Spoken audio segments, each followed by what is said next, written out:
Who would be a Wolves fan, eh? On goes ball. People might yet win it here for Wolves. Flash in the shot. What a goal!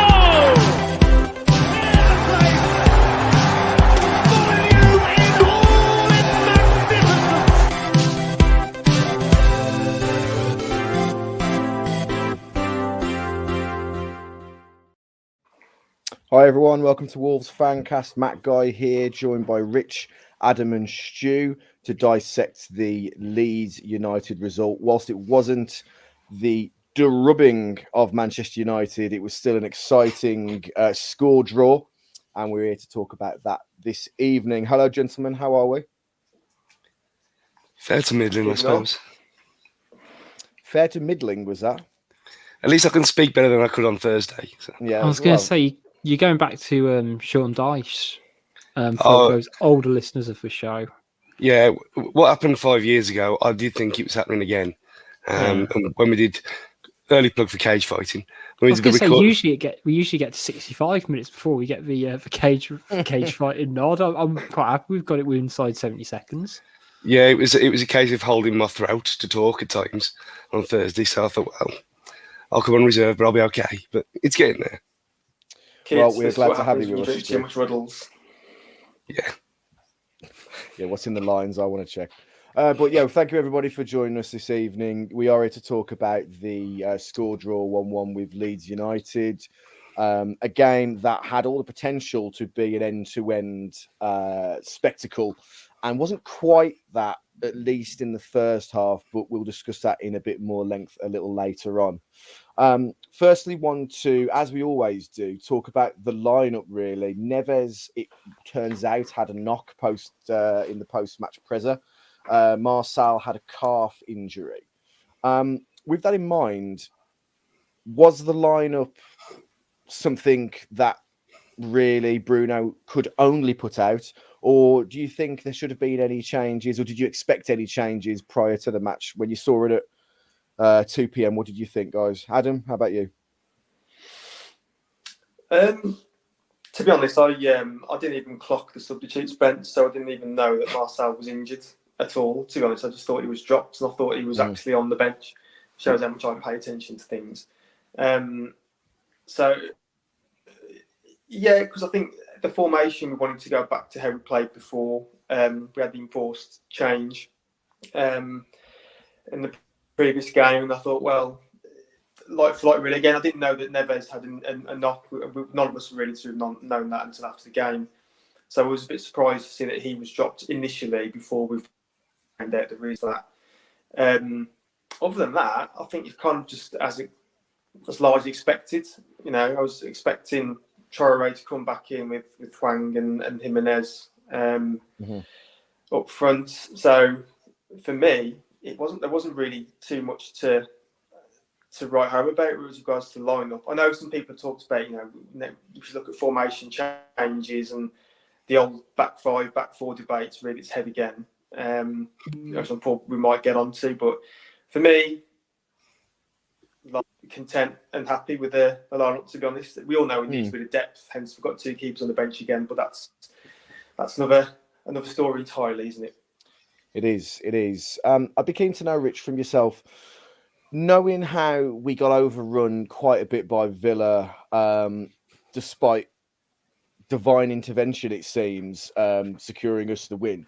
Did you or were you surprised at anything in that lineup in terms of the front line, the two in the middle? Were you surprised by that, or is it horses for courses? Don't change a winning formula, however hard fought that winning formula is. Yeah, I mean, knowing what we know, I guess, afterwards regarding Neves, I think a midfield duo of Dendoncker and Martino is never going to give you a high level of industry. I think I made in my notes, we didn't have a busybody in there. And you against probably the busiest team in the league in Leeds United, no matter how overrated I think they might be. And, actually you look at where they are currently in the league and stuff like that, but they can still he can still overrun you if you're not careful. And it screams for strength and depth issue in midfield. We knew this. It's bonkers. We've known this for 18 months, 2 years, you could argue. We've not had a fourth central midfielder. We knew it going into the summer transfer window. We had Gibbs White, who I think, whether or not he's not quite at the level, potentially he could have been someone who could have played in that position instead of Neves and given us a bit of pace in the middle of the park, because we just lack that dynamism, and it was a worry for me going into the game. I think Aït-Nouri coming in, a lot of people, including myself, have been saying it's been needed. I think he showed what he could do. We'll touch on to that a bit later, but yeah, I think as Stu, you said before, it should be Neves +1 kind of going forward. And if he's got a knock, he shouldn't. Should he be on the bench? But he's only on the bench because if he's not on there, then we'll have 8 subs, of which 2 are goalkeepers, and it's just a bit pathetic in terms of squad depth. And we don't have enough injuries to justify that level of squad number. Yeah, well, Stu, I'd be keen to know from you. Bearing in mind Johnny's return is never going to be a guarantee, unfortunately, in terms of he could step back on the pitch, but we don't know he's ever going to play properly again, or there'll always be a doubt in fans' minds that he's going to get crocked again. Marcel with a calf injury as well. Is it just another area that we need to strengthen in January, or are you happy with the rest of the campaign with Aït-Nouri and Marcel as your 2 left backs, left wing backs, or however which formation we're playing? There's bigger priorities in this team, this squad, than left back. I mean, I know it all went tits up in the end, but Semedo can do a job at left back. Hoover can do a job at left back. Sace in an emergency, I suppose.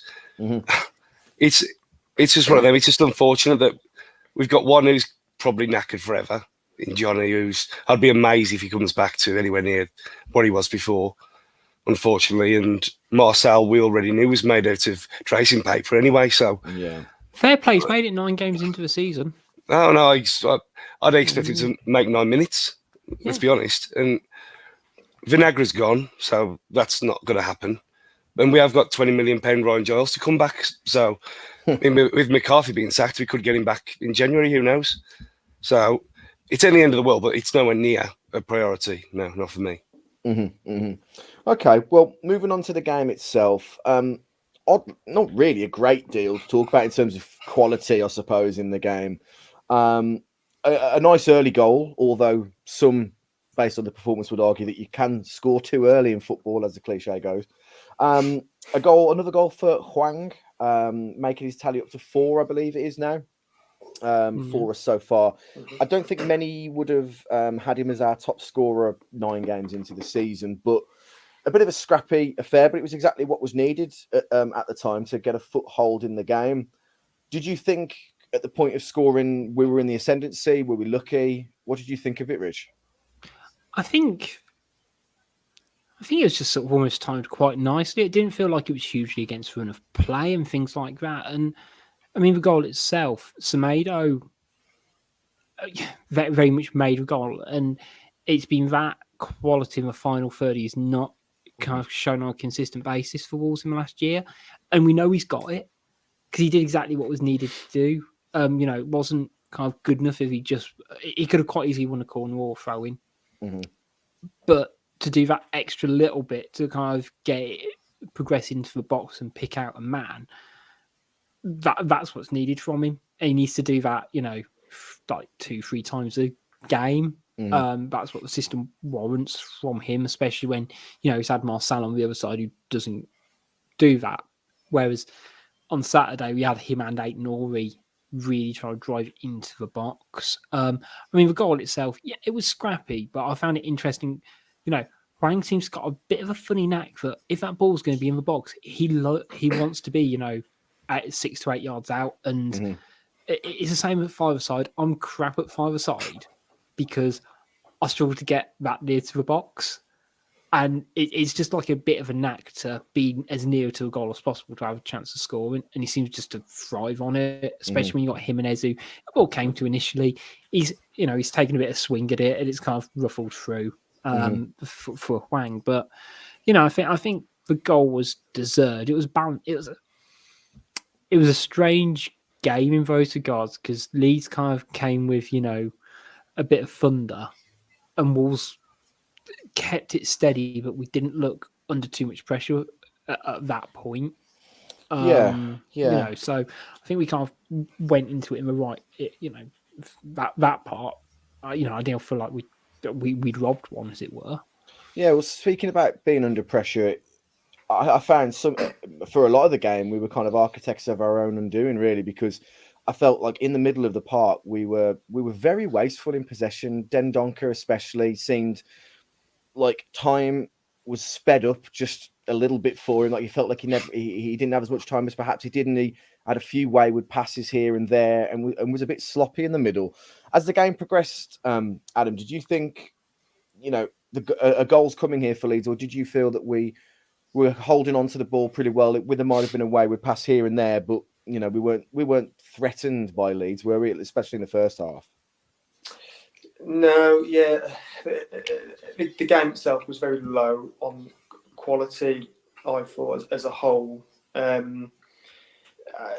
After our goal, which said very well worked by Semedo. I know he's a bit of a bad guy at the minute, but he did play his part for our goal, and I thought he is a steady player anyway. I think there's a bit of bad narrative about him, but we'll get on to that. But the game, really low in quality. There wasn't really many goal chances at all.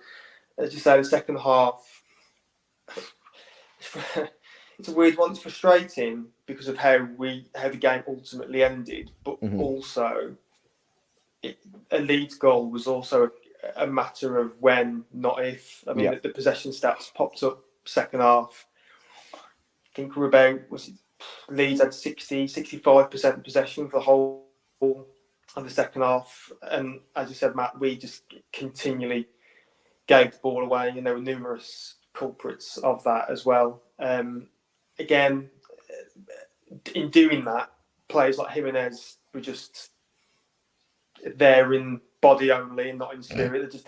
They couldn't do it. Couldn't influence the game at all. Traore couldn't influence the game. Hwang, well, all three, the whole front three were, unless you guys can remember differently, I can't remember influencing the game in any way, shape or form.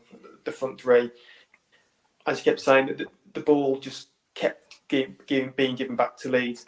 I would have thought, given how the Villa game finished, we would have come into this game rolling that momentum into this game. And after the first goal, I thought, this is exactly what I kind of thought would happen. Because I was down for a 2-0 win. I thought it would be quite comfortable for us, given Leeds' poor form and injuries.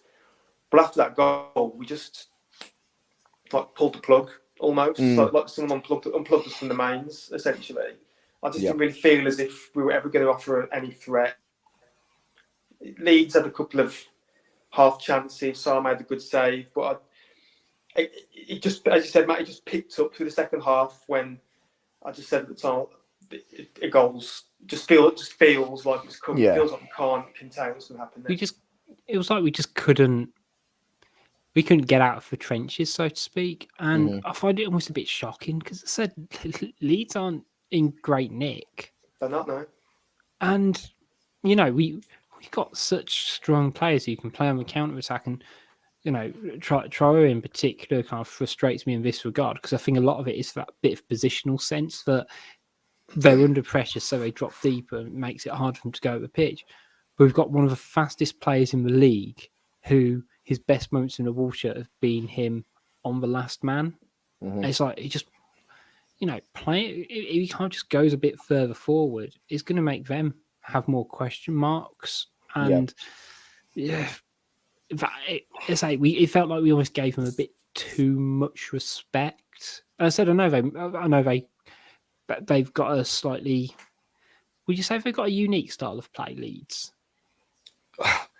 They like to think that they have.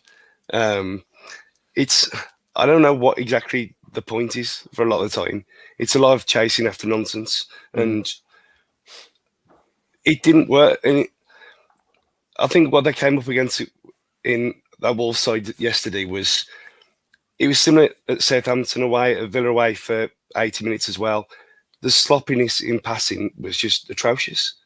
And as bad as we were at giving the ball away, they had nowhere to run around and chase because we were guilty of our own mistakes all the time. So we were already in positions where they couldn't do their usual thing to us, like they have done when we did them last season by a smash and grab, really, and they were all over us last season. And this time, it like we've already said, it never felt difficult because it was a scrappy game in the middle of the park against two teams who couldn't keep the ball and with very few chances created. I mean, for us, like you just mentioned Traoré. I thought Traoré was pretty shocking yesterday compared to, I mean, Villa, he's one-on-one, which he inevitably missed because that's what he does. But other than that, he was the architect behind all three goals in a way. So I thought, well, okay, benefit of the doubt. He's done well, but yesterday he was completely anonymous. And you couldn't really just blame him because all three of them didn't have a ball to create something from nothing for themselves. But when you're looking for someone to pick it up and, like you said, take the ball forward, you got one player there who's in the team to do just that, and he was nowhere. You're right. Obviously, we need to talk about the penalty.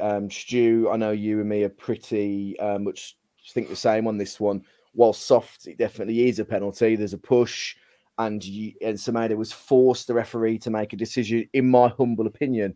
Do we have any disagreement with that, Rich? Would you argue it isn't a penalty full stop, or do you think it's a bit of naivety from Semedo to force the referee to have to make a choice, either yay or nay? Because I think we can all agree the officiating for both sides was pretty shambolic yesterday. So to give the referee a chance to give Leeds something is naive, is it not? Go on, Ad. I'll let you go first. Ultimately, Semedo comes off as the fall guy on this, but the guy, that Gelhardt, the young lad who come on, he helped change the game for Leeds as well. And I think he danced past about 3 players before Semedo had the chance. I mean, if you actually go now onto Joe Gelhardt's Wikipedia page, someone's amended it to say that he made his debut against Wolves yesterday and come on and sent Ruben Neves for a hot dog before winning the penalty.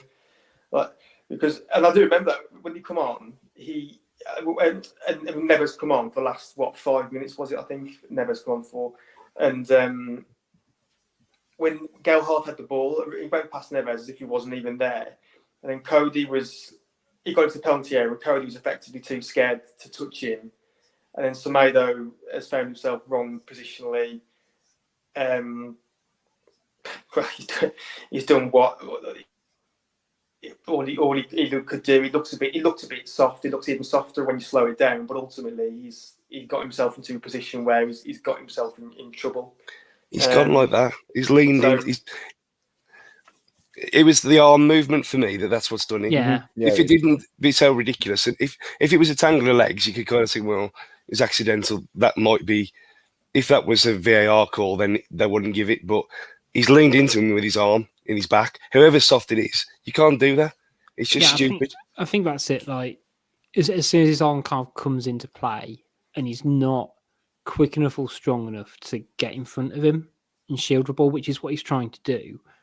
But Gelhardt's so quick, and it's a difficult one to do in the box. But he can't step across him, so he puts his arm across. You're never going to get it right. He's on his weaker side anyway. The body movement kind of didn't match up. I don't quite know what Semedo could have really done otherwise, because he'd have had to completely disengage, I guess. Otherwise, he'd just be swinging a leg, and that would have been a penalty still. But at the same time, considering Sarr's form in the build-up to this game and in the run-up, and the fact that Gelhardt's left-footed as well, he's done all that hard work. Maybe not quite let him have a shot, but maybe back the keeper instead of doing it. I don't know. It's a bit soft. VAR is never going to turn it round. I don't necessarily blame Semedo. He's not the architect of our downfall or anything like that. It's one of those. However, he does have a little bit of a track history, doesn't he? Of late lapse of concentration in a way. He did it against Villa last season. I don't know. I think he is just unfortunate on this one, isn't he?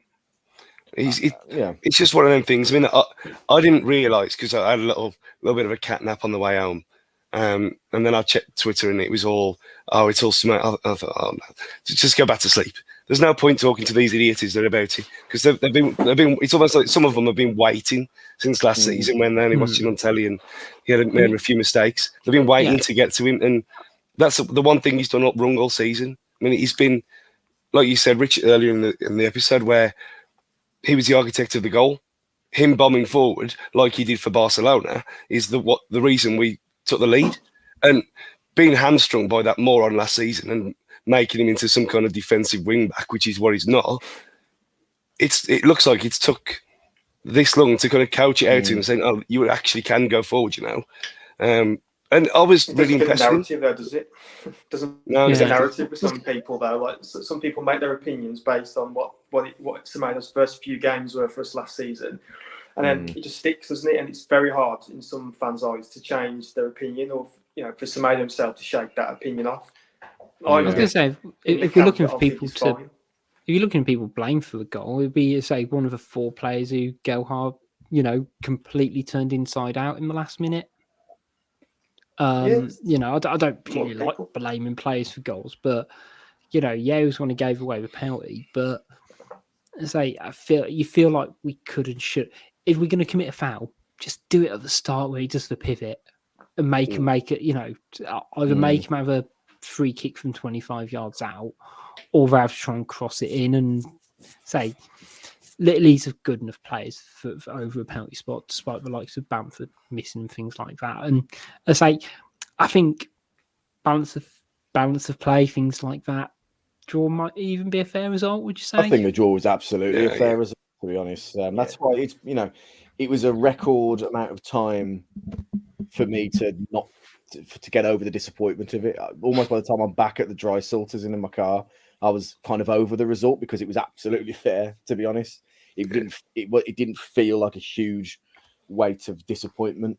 Very quickly, I just want to talk. Let's talk about Sace Baby, because it was firstly the positives. I think Sace has got Ait Nouri off the hook personally in this game for me. I think he did a lot of mopping up for Ait Nouri and spared his blushes on a lot of occasions. And he did the dirty work well, Sace. He put his body on the line a lot and made some industrious tackles when he had to. One especially, which in the ground I didn't think a lot of, but seeing the highlights since, the challenge on Rafinha Rafinha ended up getting substituted for, I believe. Was it a red in the cold light of day? If you were trying to take off your old gold tinted spectacles, could there be a claim for a red card there? Anybody want to be the fall guy on that decision? It's 100% a red card. I mean, like you, I couldn't understand what all the fuss was about. I thought, well, it's handball. What are you crying for? I didn't see. It looked nothing to me. Yeah. Until I've got home and watched Match of the Day half cut last night, and you can't be tackling like that in 2021. It's just silly. It might be accidental, but it's reckless and it's a red card. Simple as. I can't believe he didn't even go. Well, I can't because they're completely inept. But the fact that there was no even talk about checking red card from VAR, just completely baffling. And for the fact, while we're at it, a change on Raul earlier on as well, where he was just completely wiped out and he wasn't even a foul. It was another one of them in the context of the game and how useless they are. It's no surprise, but seeing it in the cold light of day, he should have been off. Yeah, I think that was fair. I've not saw it back since watching it real time, but I have saw the still images online, and it's not great, but it's something you kind of half expect from Romain Saïs, isn't it? Could you argue certain parts? I was going to say, to be a bit, I guess, obtuse, my word of the show this week, could you argue it's 2 yellows? One for the handball, one for the flying legs? Because I know, like, he's taken as 2 separate actions. He's kind of flung out at Rafinha, but at the same time, he's stopped the movement. You could argue that I'm not quite sure if I'd define it as a complete nailed-on red card. I like Stu said, the fact it didn't go to VAR was a little bit surprising, especially as Rafinha got injured. Like, you'd have thought they'd have had a little look just in case. Well, I mean, I'm being a bit silly when I'm saying it should have been 2 yellows. But it's a bit like enough happened in it to round it out. Just add a little bit of meat to make the tackle into a bit more. So it was just bonkers. It was just really bad defending, I guess. it's a bit like the Harvey Elliott one at Island Road as well, where I was kind of out on my own saying that was a red card, which it wasn't rescinded. It wasn't rescinded, was it? They said 3 match ban because by the letter of the law, not the spirit of the game, letter of the law, it was a red card, and that looked innocuous at first glance as well, which is why it's equally baffling when it's in the same ground and basically the same area, same place. Yeah. I mean, it's one really. I mean, it's to our benefit, and on the other side of the coin, we rode our luck, and we were the recipient of a iffy call later on in the game. It probably evened it all out. One thing I suppose that was a factor for me the whole game then, because we had 3 on a yellow, was I was perplexed that we didn't make any substitutions until roundabout, was it like the 80th minute or there and thereabouts. It's been a bit of a criticism for me over the last few games with Large, that I feel that he either he isn't pulling the trigger quick enough with a change, or worse, he doesn't know what change he wants to make and then it becomes a roll of the dice, and it becomes almost school-like, and you will just throw as many attackers on as possible and then let them run around like we're playing a game 5-a-side or something. However, for balance, is this because his hands are tied due to squad depth? Because he hasn't got a lot of toys at his disposal on the bench, or a lot of quality at his disposal on the bench at all times? Am I being harsh? What do you guys think? Is there an element of Bruno not having that tactical nous, or are his hands tied?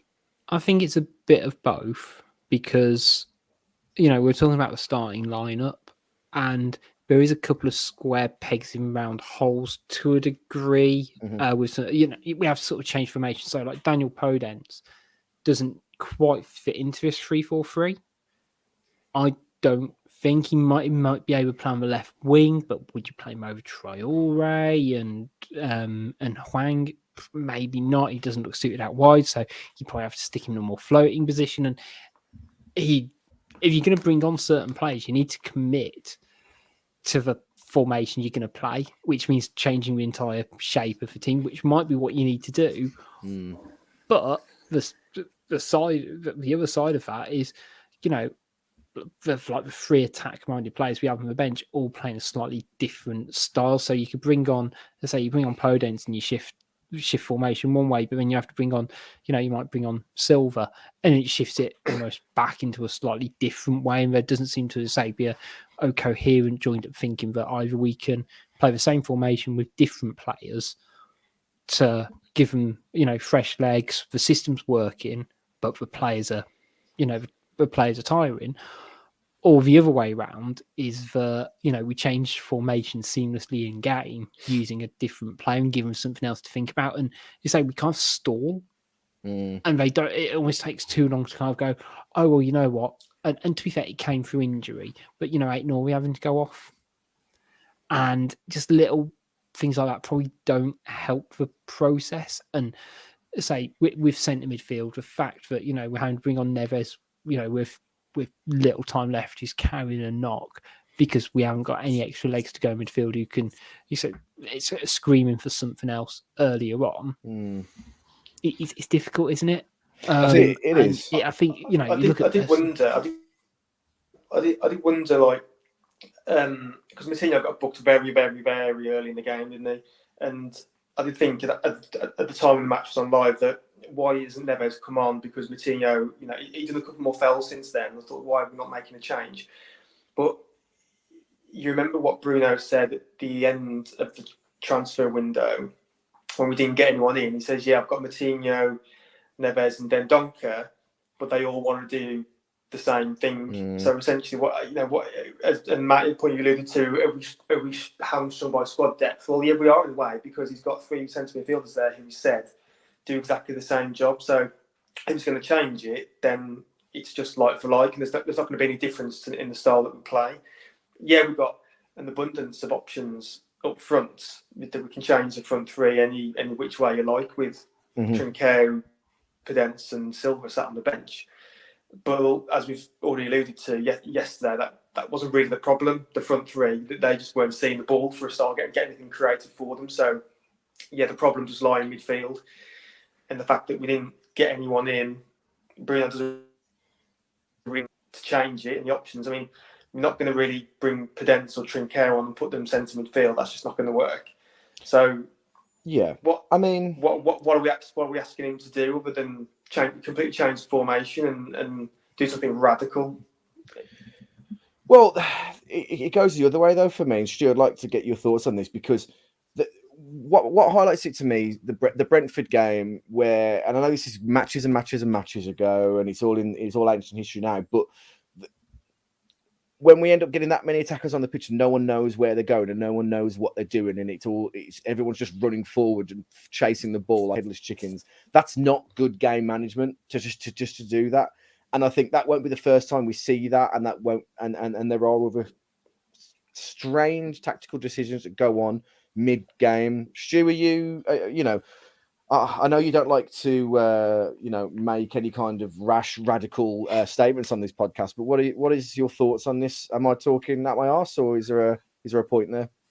I think we will see that again, because I think that was more of a statement of, look at the mess you've left me in, and than anything else. And it was just, let's just throw everything at it and see if anything sticks, because it was a shambles that day. But by every week that goes on, the whole Renato Sanchez lie just comes back to bite us in the arse more and more. I mean, it was just absolutely shambolic. Anyone with half a brain knew that it was absolute bollocks what they said, and lo and behold, he's back straight away. The whole thing about Botman, 5 million quid difference. Why? What difference does it make? And them two mistakes have kind of screwed our whole. I mean, it's amazing we've got the results that we've got, to be honest. And we're at the stage now where, like Pricey said, you are changing like for like, so the performance is not going to change. And I think after the first 3 games where we played well and didn't get anything, it's kind of, we'll shut up shop a little bit and go back to what these players know, because that's all we can do. Because I think that's fair. Forward wise, we've got the players to play a 4-2-3-1 easily. And I think there's a couple of players in the squad that thrive in that kind of situation. But we've got 3 midfielders, and that's where it comes down to. We've got 3 central midfielders. One's older than even Andy, and and then one's shit. So you're left with Neves to do everything on his own, and leave Moutinho doing all the legwork. At his age, it's just madness, and no one knows where Bruno Gelhardt is if he ever comes off the bench. It seems like he's been waiting there forever since that Europa League game. That's the last time we saw him.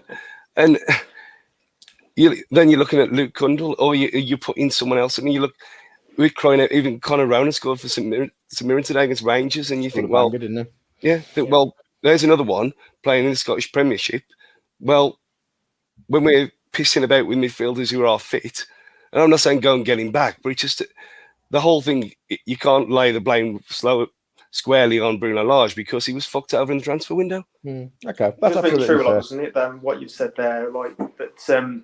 First 3-4 games of the season, we were like notching up 20 shots a game or more, coming away with nothing.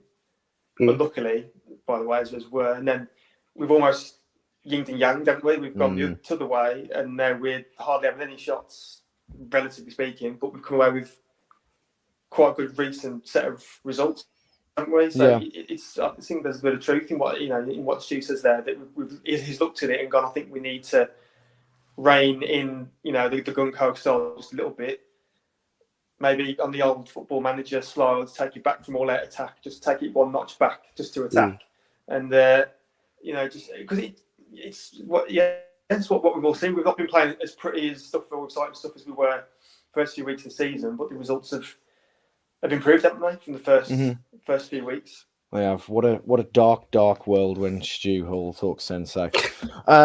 Just before we go to a break, we did put a poll out on our Twitter page asking what we were most disappointed about for the game, or most annoyed about, I should say. The performance, 50%. The result got notched up 14%. The penalty, 24%. The midfield in 12%. So I'm in the minority there as I voted the midfield. The performance, 50%. Would that have been the overriding factor for you, gentlemen? Just to finish off very briefly, please. Was it the overall performance that annoyed you the most about that? Or would you say the penalty decision that caused the draw, would you say was the more annoying thing for you? I think that the performance for a few weeks has not really been great, to be honest. And like I mentioned earlier, I've kind of semi-slagged off the away support as well, being kind of, it's all day trippers and it's not as loud as it has been. And there has been a bit of a malaise. Yeah, we've settled in the Premier League now. It's not as exciting as that first game against Everton, blah, blah, blah. But I think how drab the performances have been, other than the last 10 minutes against Villa and Jimenez's wonder goal against Southampton and things like that, just getting us out of the shit. Overall, the performances have not been good.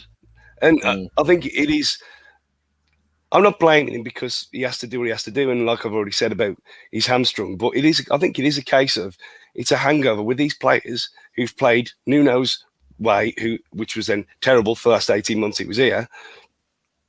But that's the only way they know how to play when they're settled and they're confident at the back. And I think until we get players in, which is struggling through till January at this point, I don't see what much else he could do without sacrificing a bit of defensive stability. It's just one of them. So it is a performance that pissed me off, but I can understand why it's happening. Okay, fair enough. Now that's fair. Rich, in brief, give me something from a performance point of view as a positive from the game, something we could take away and cherish and we can water and watch grow over the season. Anybody that stood out for you? Who would I give my watering can to this week? It's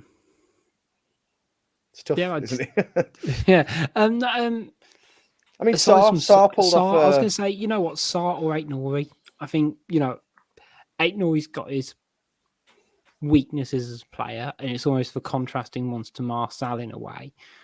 But, that drive into the box in the second half when we were getting pegged back showed what he's about. For someone who hasn't really played a whole lot of football this season.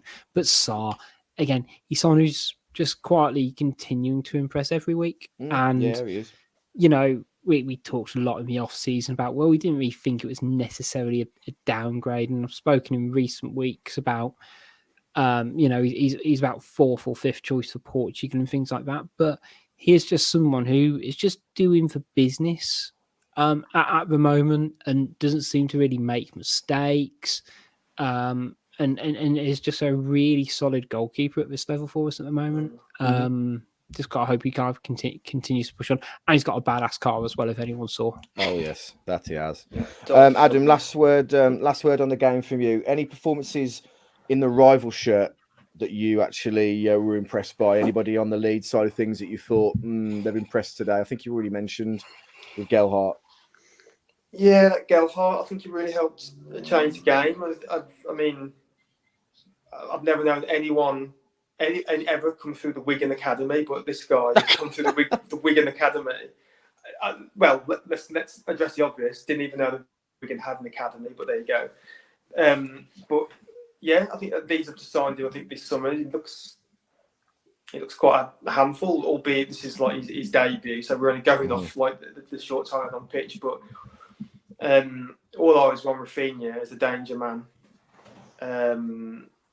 the game yesterday, and yeah, he is obviously quality. But when Gelhardt come on, I thought, oh, here we go. This guy really put some shockers into our defence. But he was the one really that stood out for me. What is at the minute quite a bit of a poor labouring Leeds team, to be honest. So he was the one shining light for them. There you go. Thank you very much. So we're going to take a short break now, and when we come back, we're going to discuss formations, the build up to the Everton game, and then we'll have a little Twitter corner action. So don't go anywhere.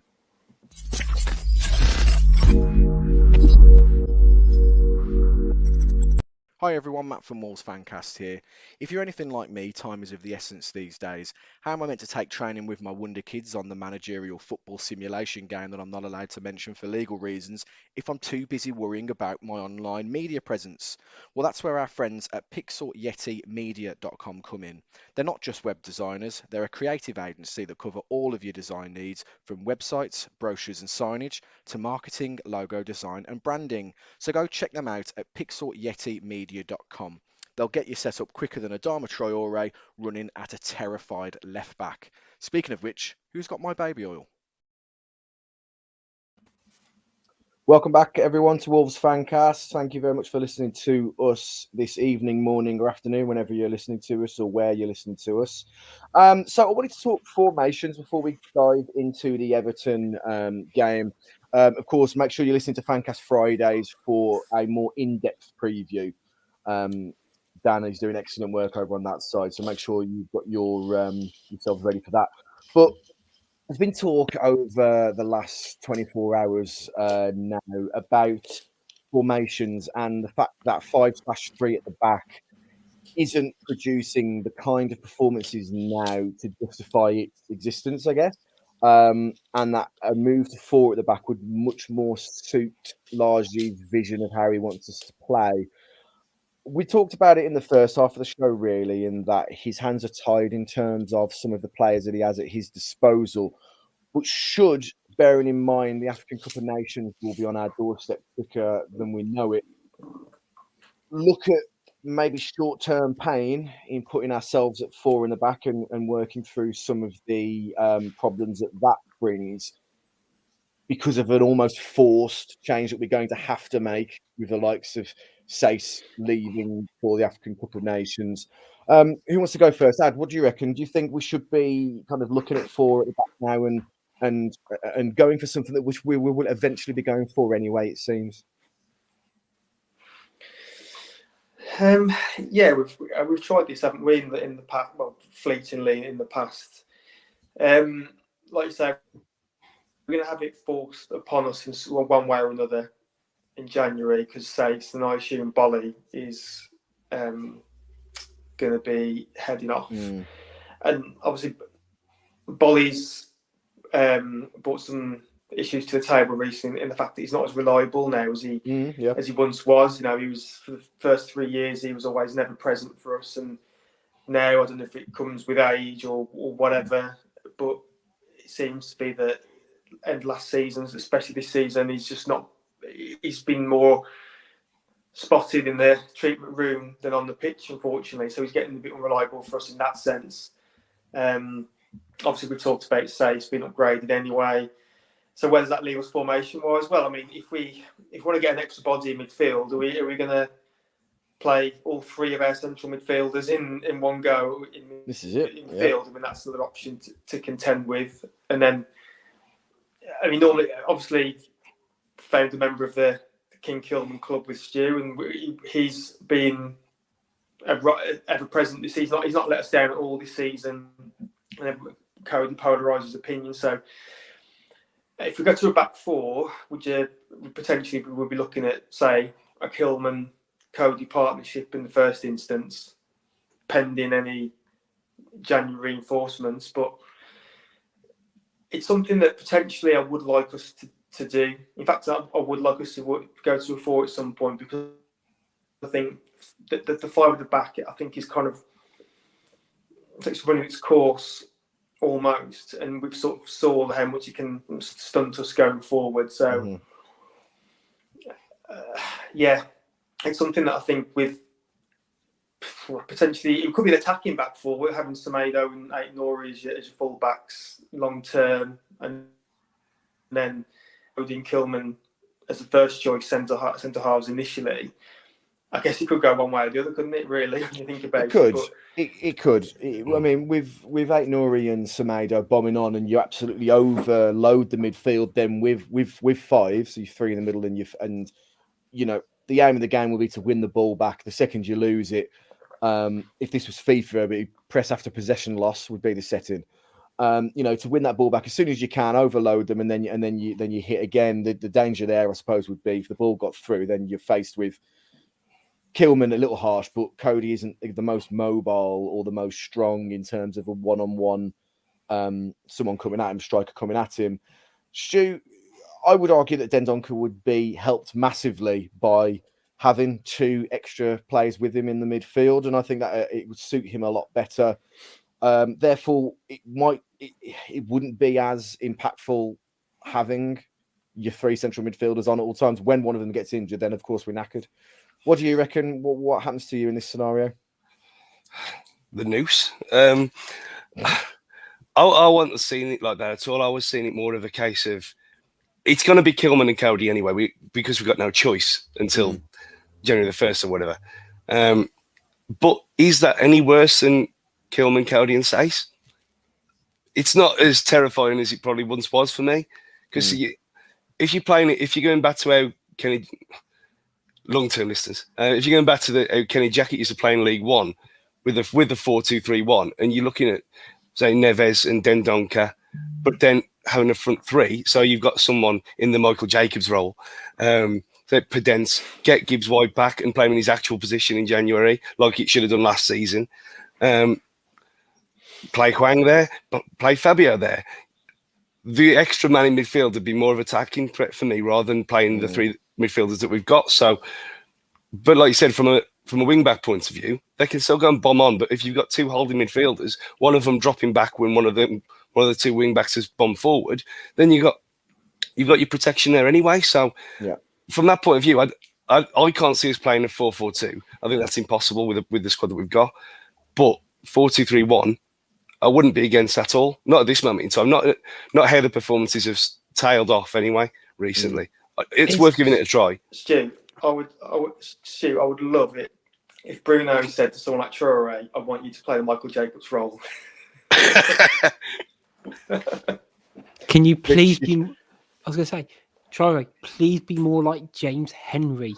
I'm sick of telling you. I mean, to be fair, if we had James Henry knocking in crosses. I'm just saying. Best hair. I mean, it's still the best hair beard combo we've seen at Wolves in many a moon. But my tidbit for the conversation: if you take aside our lack of depth in centre midfield and frankly in most positions, are we ruling out playing a back three with Dendoncker in there? Yes, at all costs. Because, I mean, to be fair, I think. I do like Dendoncker, but I can't remember the last time he had a really good game. And he often plays like a centre midfielder when he plays at centre back, and a centre back when he plays in centre midfielder. But if we're worried about the gaps at the back in a back four, surely having him there who kind of knows what he's doing is better than that. But it still feels we are just one player short, and we are just sort of moving literally just moving around a pawn. Yeah, he's more of a hindrance than a help. And by doing that, you're moving Kilman across when he's been player of the season on the right side of defence. Yeah. So. I know it screams that we just don't quite have the personnel to do the things that are sort of needed. What is refreshing, though, is having a manager who has been relatively outspoken. About sort of saying we need more players, we need them in these sorts of areas. If you want us to play different styles, then we're going to need another centre half. He's not, but Bolly we just can't rely on at the moment. Maybe peak six will help us find a player. Yeah, I don't know. Maybe. We'll see. Well, building up to the Everton game ahead, they had a shocker of a result, didn't they, against Watford? That was an accumulated buster if there ever was one. I'm hoping that we can capitalise with an early goal or an early some positive that makes their fans just turn, because they don't want him in the first. They don't want Rafa in, do they? Everton, they're looking for any excuse to like march him out the door. Do you guys think for that game we'll see kind of more of the same? Were you happy with more of the same, or do you think over this week, he'll be trying to get them a little more composed, a little bit more? There are talented technical players in this team, and I don't think we saw that against Leeds. What do you think Bruno will be saying to the team on the build up to this game, Stu? I've got a feeling it's going to be an absolute dire game, to be honest. And looking how terrible Everton were defensively, admittedly only on match of the day, but whenever Rafa teams have had a mare, it's always back to the drawing board, and it's always defensively solid first. And if we're going to continue playing with a back five, I can see it being a proper cancellation session. And it's going to be, which I hope I'm completely wrong, but I've just got no real hope for that Monday night football fest that we all hope it will be. Monday like delight. I like it. Adwood, what would you be doing if you were Bruno and the backroom staff? What would you be saying to get them G'd up for this one on a cold, bitter first of the Bovril weather games? I know. It's as soon as you got moved to Monday night for telly, my shoulders just sank down, because I knew exactly what Stu said, exactly what it's going to be. Monday night, no one's going to really be up for it. Rafa teams aren't exciting. They're dull. He's an overly tactical manager. It's not going to be pretty. And as you said, the fans. Do you know what? Whenever I watch an Everton game on telly, I have to keep checking that I've not accidentally pressed the mute button, because their fans, obviously, they don't say anything. It's not just a Rafa thing. They're just the most dullest fans I've ever known in my entire life. Everton fans, they just don't do anything in the ground. So that, as you said, they're not going to be behind Rafa when they come to Molyneux on Monday. And I did watch the match of day game, and he took off the most exciting player, Anthony Gordon. And the crowd obviously jumped on that straight away, booing him straight away. I know he brought on Richarlison, who then scored, but then obviously Everton then went on to let in 3 straight after that. Mm-hmm. So the fans clearly aren't behind the manager. They never will be. The team, their team has got quite a lot of talent in it. But I noticed when Rafa was at Liverpool, he's overly tactical. He'll overthink things quite a lot, and he'll make things hard. He'll make games harder for himself. So what I hope we do is we just quite simply play to our strengths. Just get the ball out to the players on the wide who can make things happen, like Traore, like Hwang, and just stick to the back. I'll just stick to the basics, really, which sounds like what Rafa might do, as Stu said. But I think it's quite a simple thing for us to do, to be honest. It's not going to be a slobber knocker at all. I think that it might be one goal if we're lucky, to be honest. But we're just going to have to grin and bear it and get our Bovrils down, like you're saying. That's right. Well, Rich, as someone that wears a jumper all year round, no matter the weather, how does one warm themselves up for Monday night delight like that? Are we talking Bovril? Are we talking? Is it Long John season yet? Thermal socks. Talk me through your attire. What you reckon for the game to keep you warm? I don't think we're at Long John season, are we? Let's be honest. It's gotten cold. We felt the cold snap, and still not there. I've not got my woolly hat out yet or anything like that. So I don't think we're quite there. But I get the feeling Monday night the clocks would have changed, won't they, by then? Yes, so, yep. Yeah. So it's gonna be a cold one. I reckon if you go in, get Bovril, or I like you know what? I like a coffee as well. Admittedly, they're brown hot water in grounds. But do you have those things where you hold your hands, where you snap and they get warmed up and keep your hands warm?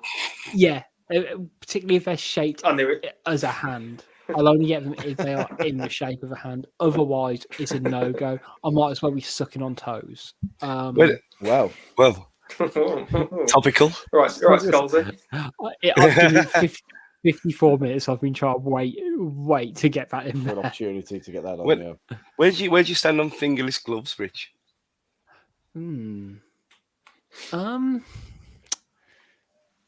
Personally, doesn't do it for me.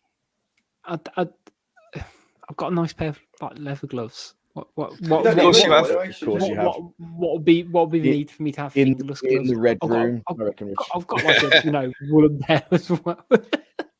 I mean, You fingerless know. gloves, the bit that you want to keep the warm are your fingers. Your palms are already relatively warm anyway, so You can I get don't get the point if you're of worried fingerless about gloves. if you're worried about touchscreen phone, you can get quite cheap ones now where you can still use your smartphone. I won't, we won't kind of shoehorn to different models. We'll go smartphone or even tablet. I guess if you're really middle class and you bring in a tablet to a game, Wow. or wherever. You know what?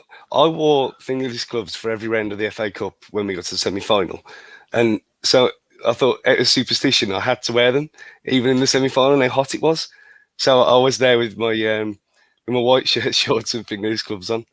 You do Up have until- you do have a bit of a step-toe quality about you, Stu.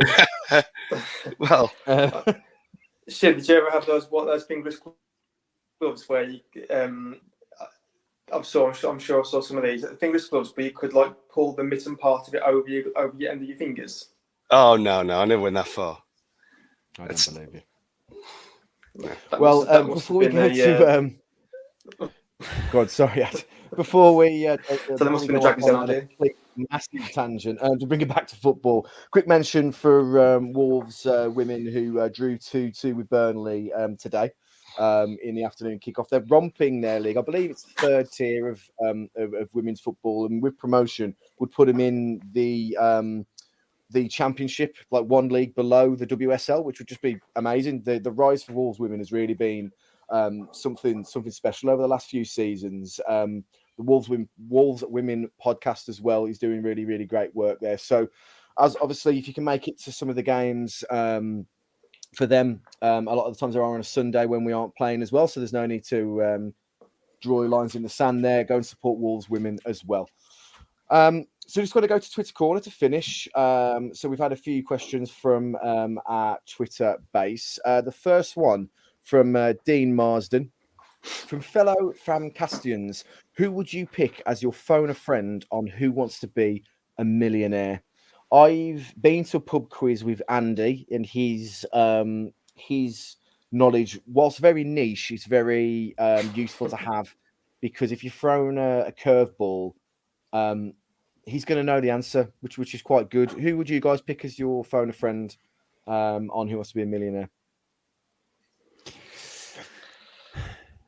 I think I'd just go with Blake. He could be a wild card. You never know. You never know what the man knows. I've been thinking about, because I didn't. I was gonna say, it sounds really bad. I didn't initially think Andy, but the thought process of you want someone who's got sort of a bit of a niche knowledge area. Mm-hmm. Maybe Gully. I reckon Gully would be all right on a pub quiz. I mean, if it's got anything to do with beards, anything flannel or plaid, or anything remotely hipster, then Andy is the choice for me. Would you agree with that, Stu? Oh, 100%. Anything with skinny jeans or anything like that, he's nailed on. I mean, I'd cheat and just go our former leader Dave, because Dave seems to know a lot about things, and he seems posher than us. So by that thinking that he'll know more. That's fair. That's absolutely fair. So moving on to the next question from Twitter Corner. Stuart Jones wants to know, do you think that our previous ways of playing negative is creeping into our players thinking in-game, or is it actually what Bruno, wants us to be like? Kind of mentioned that a little bit earlier, really.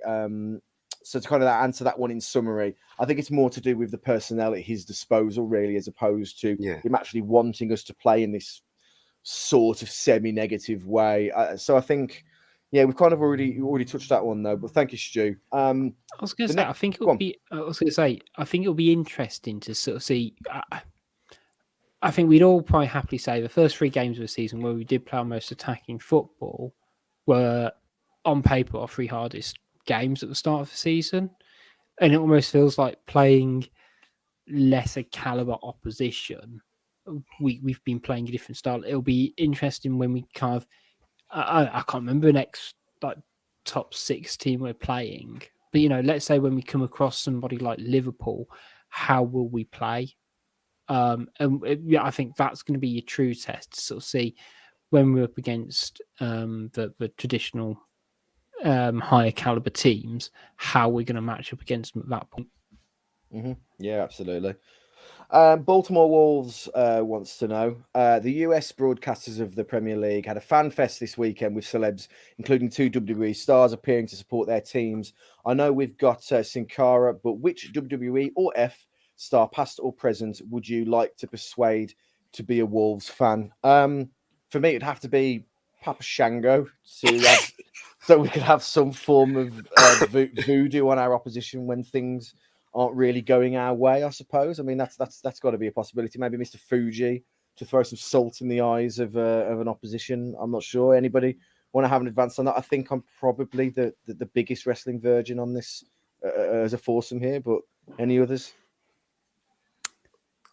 The only ones I can think of are the traditional big names, and I'm like trying to work out if I can get like a pun out of one of them. So give me a second. I'm trying to wonder if it'd be socially acceptable these days if you could have the Godfather with all the hoes coming down. The hoe train on at half time. Exactly. Yeah, you'd probably get hounded out within wouldn't they, nowadays? I'd automatically say Bobby Roode just so that we could have Glorious to walk out to. That'd be amazing. That would be good. To be fair, that is a very good song. Rich, have you thought of a pun yet? Or are we going to leave you high and dry on so this the one? ones I've got, so we've got Stone Cold Steve Boston. God. The other one I was thinking, if we had like Triple H, and it would like Hwangy Chan, me, of course, and then we must have another player beginning with H. Or I can't remember. I say another player like I'm involved. Henry, of course, best there. James Henry. Me, Hwang, and James Henry, and like we'd like come out for like Triple H.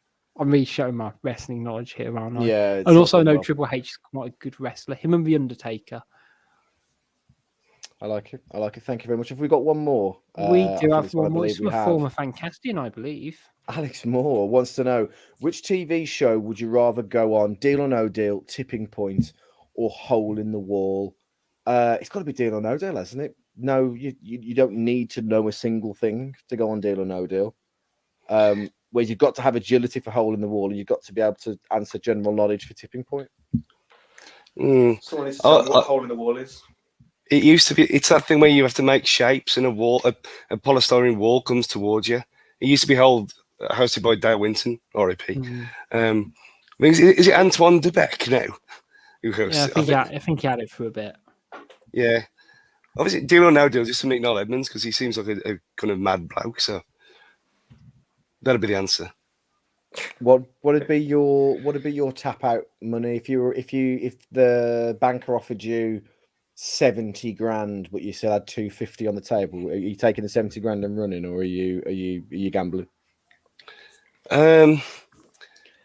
What's the other option now? What are what do you think's left? A fiver. Oh, you take it all day long. Interesting. See, I'm stupid. I'd still push for 250 because I'm greedy and stupid. Yeah. I'm trying to think and I go home. I'm trying to think. I know they're very, very different players. You've got N'Golo Kante as the 250, but you've been offered Renato Sanchez, or you could end up having to play a midfield 3 of all Dendonkers as your other end. What are you going for? Are you pushing on for N'Golo Kante? Anything but Dendonkers. So yeah. You're taking Sanchez, and fair enough. On that note, then, that is the end of Twitter Corner. Thank you very much for sending in your questions, as always, everybody. Much appreciated. So thank you very much for listening. We are here, as always, with our podcast post-game, but there is a plethora of content, including Fancast Friday and Gully's GTA series as well, amongst other bits and bobs that we have over our social media platforms. We just want to thank 90 Minute for their support, as well as the Sports Shop Kings Winford. And thank you guys, especially guys and girls, for listening to the podcast. So thank you very much. So from Rich, would you like to say goodbye to everybody? Goodbye, everyone. Adam? See you later, guys. And Stu? Yeah. And from me, thanks for listening, everybody. Have a great week.